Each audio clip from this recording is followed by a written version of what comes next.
வர மாட்டேன்றாரு விஜய். என்ன கருத்து வரணும் இப்பதான் ஏங்க நல்லா புரிஞ்சிடும். அடுத்தவன்ட்ட முதல் கை நீட்டி காசு வாங்கிட்டோம் ஒரு படத்துக்கு. அந்த படத்துக்கு இதுதான் கடைசி படம், அதையும் முடிச்சாச்சு. முடிச்சுட்டு புலிவாலை பிடிச்ச மாதிரி அரசியல். நீங்க நினைக்கிற இவ்வளவு ஈஸியெல்லாம் வரும், இவ்வளவு குயிக்கெல்லாம் எவனும் வந்திருக்க முடியாது.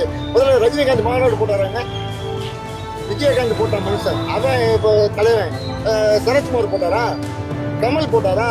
எங்க பைசா சம்பாதிச்சுதான் எல்லாரும் நடிக்க வந்தீங்க.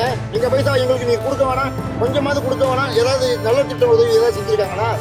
இவன் செஞ்சிருக்கானயா சிறு வயசுல கட்சி ஆரம்பிச்சு கொஞ்ச நாள் கூட ஆகல, அதுக்குள்ள குழந்தைகளுக்கு படிப்பு சம்பந்தப்பட்டது முதல்ல செஞ்சு கொடுத்தாங்க. அது மட்டும் போதுமா பண்ற மாதிரி? அது மட்டும் போதுமா இல்ல, இவன் அப்பா வீட்டு காசு அவன் சொந்தமா சம்பாதிச்ச காசு அவன் கொடுக்குறான். கட்சி காசு எடுத்து செலவு பண்ணி கொடுக்கல, புரிஞ்சுங்களா? பள்ளி அடிச்ச காசை எடுத்து வந்து கொடுக்கல. கஷ்டப்பட்டு ஃபைட் சீன்ல நடிச்சு ஒவ்வொரு ராப்பாகலாம் குடும்பத்தை விட்டு பிரிஞ்சு வெளிநாடு வெளியூர் எல்லாம் போய் இருந்து ஷூட்டிங் நடிச்சு கஷ்டப்பட்டு வந்த பைசாவை நமக்கு கொடுக்கணும்னு தலையெழுத்தா அவனுக்கு தேவையே இல்லையா? கொடுக்குறானே, வருஷத்துக்கு மேல கொடுக்குறானையா.